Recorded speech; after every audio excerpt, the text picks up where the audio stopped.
엘들링 밤의 통치자. 이 게임은 기존 엘들링과는 꽤 많이 다릅니다. 느긋하게 오픈월드를 돌아다니고 전점마다 들어가 목 패턴을 분석하고 그걸 깨면서 성장하는 기존의 엘들링과 다르게 여기선 속도가 전부입니다. 플레이어는 단 3일 게임 내 시간으로 3번의 밤 동안 계속 파밍하고 싸우고 이동하고 살아남아야 합니다.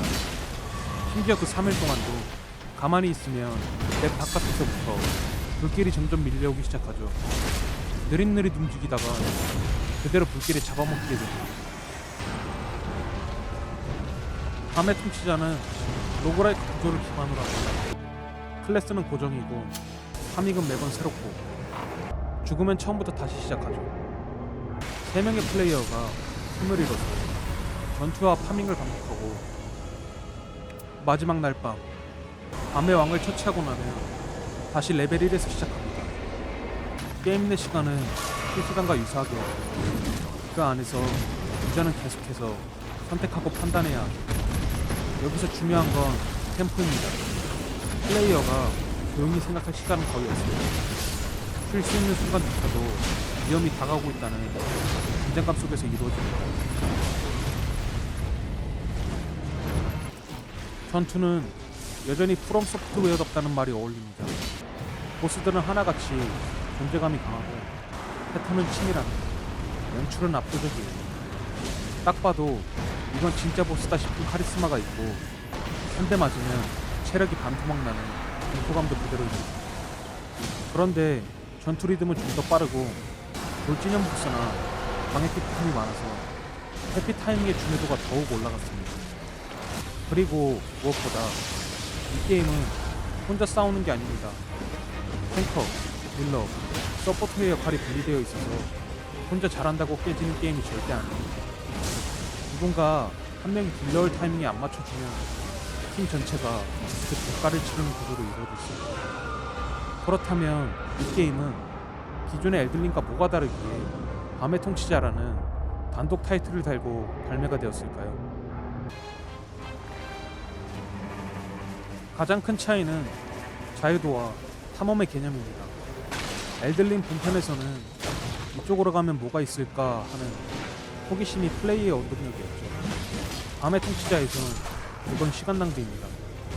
그 호기심에 답하기 전에 물길이 당신을 삼켜버릴 테니까요. 또한 캐릭터 커스터마이징도 많이 간소화돼서 스탯 찍고 빌드 짜고 무기 스케일링하는 고민하는 재미는 줄어들었죠. 대신 정해진 클래스 안에서 상황에 맞게 특성과 아이템을 조합하며 유동적으로 대응해야 합니다. 결론적으로 이건 엘들링의 외형을 빌린 완전히 다른 게임이라고 봐도 무방할 것 같습니다. 그렇다면 이 게임은 어떤 장점을 가지고 있을까요? 단순히 빠르기만 한 게임은 아닙니다. 속도 속에 질서가 있고 제한된 구조 안에서도 매판 다른 경험을 주기 위한 설계가 굉장히 치밀합니다. 밤의 통치자에서 플레이어는 항상 시간에 쫓기고 있습니다. 정해진 시간 내에 루트를 탐색하고 자원 파밍하고 보스를 공략해야 합니다. 그리고 이 구조가 주는 긴장감이 상당합니다. 예를 들어 한 지역에서 파밍을 조금 더 하고 싶어도 맵 바깥에서부터 다가오는 불길이 점점 플레이어를 몰아세웁니다. 이로 인해 자연스럽게 움직이고 결정하게 됩니다. 이 밀리는 템포가 플레이어를 끝까지 몰입하게 만들어 정적인 RPG에서 보기 힘든 끊임없이 달리게 만드는 역동성이 인상적입니다. 밤의 통치자는 로그라이크 특유의 반복 구조를 굉장히 잘 녹여냈습니다. 게임은 죽으면 다시 처음으로 돌아가지만 그 과정마다 등장하는 아이템과 적의 조합, 루트, 상황이 전부 달라지기 때문에 같은 루트, 다른 선택이라는 재미가 생깁니다. 특성 선택이나 파밍 경우도 이번엔 딜러 중심으로 갈까? 탱 하나 붙이고 버티는 방식으로 가볼까? 같은 식으로 매판 다른 조합을 유도하죠. 이런 설계 덕분에 한 판만 덜하는 생각이 듭니다. 그리고 역시 전투는 여전히 프롬입니다. 무기 타격감은 묵직하고 보스의 패턴은 단순한 공격을 넘어 회피와 타이밍을 계산해야 할 정도로 고난도이며 연출은 웅장하고 위협적입니다. 밤의 통치자는 속도를 핵심 테마로 삼았지만 그 와중에도 프롬의 전투 감각을 놓치지 않았다는 점은 분명 칭찬할 부분입니다. 이제 반대로 직접 플레이하면서 가장 아쉽다고 느낀 점들은 프롬 특유의 불친절한 서사 구조는 여전합니다.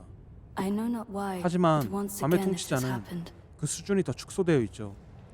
NPC도 드물고 월드 빌딩은 거의 테마 수준으로 존재할 뿐입니다.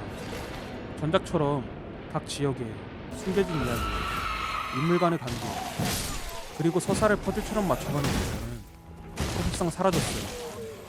그래서 스토리나 세계관 몰입감을 기대했던 유저에겐 확실히 실망스러울 수 있습니다.